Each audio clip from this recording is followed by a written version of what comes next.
Good though, isn't it? It's very catchy.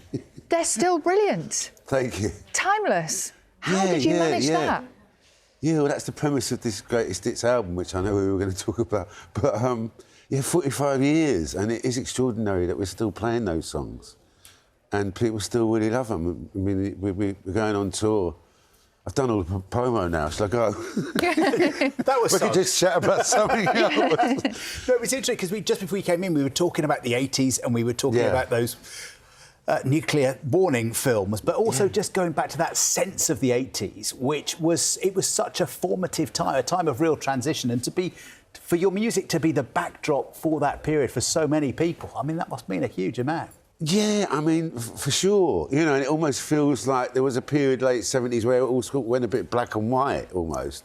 And then colour sort of burst out.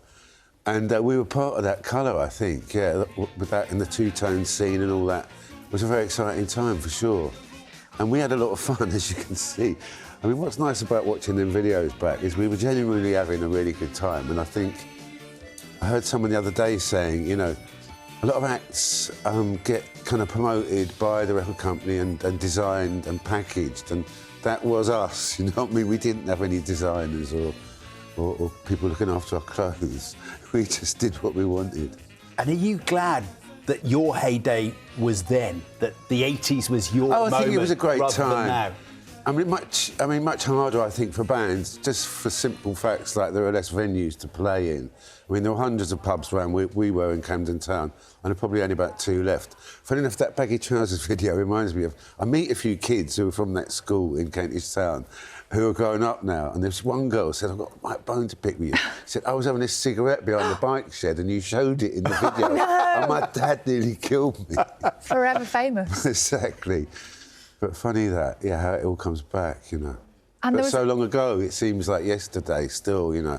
But hopefully, yeah, as you say, there is some timelessness to having fun and writing catchy songs. And also, when we watch it now, you can't fake that genuine fun, can you? Well, that's what I'm saying, you know, yeah. And even me, you know, even though I say so myself. And he was talking about sort of trying to recapture that sense and sound in his music today as well. Yeah, I've heard a couple of tunes, yeah, and I can see that. And he's called it Knees Up, which is all right, sort of madness, sort of end of the pop spectrum.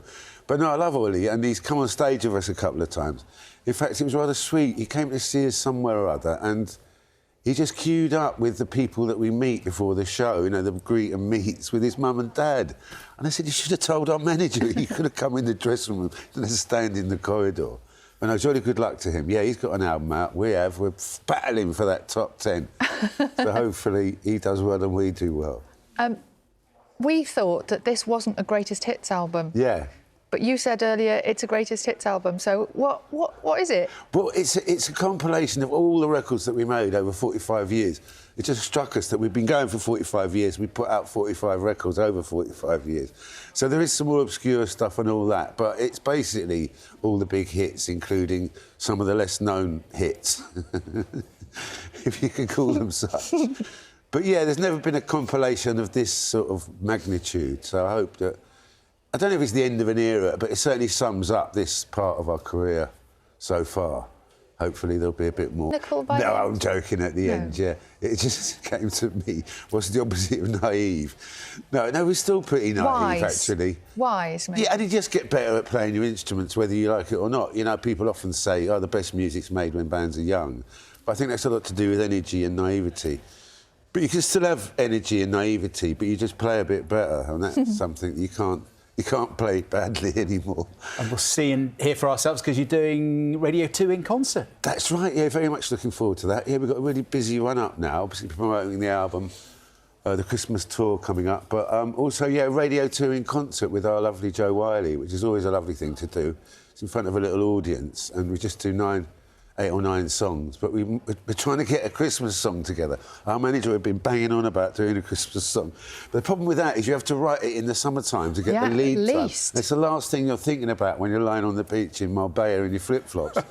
And you think, oh, in December, oh, we should write a Christmas song. But have you done it? Well, we're covering a Christmas song. OK. But I said to our manager, can't we pick something that's a bit less cheesy? And he just went quiet. He went, Suggs, what Christmas song isn't cheesy, mate? You've got to be cheesy. There are no jazz fusion, avant-garde Christmas songs.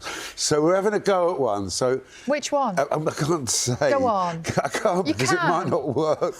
But anyway, I'm teasing the audience what you're doing here. Oh, sorry. Listen to the show on Radio 2 to hear the world exclusive. Tell me it's Mariah Carey.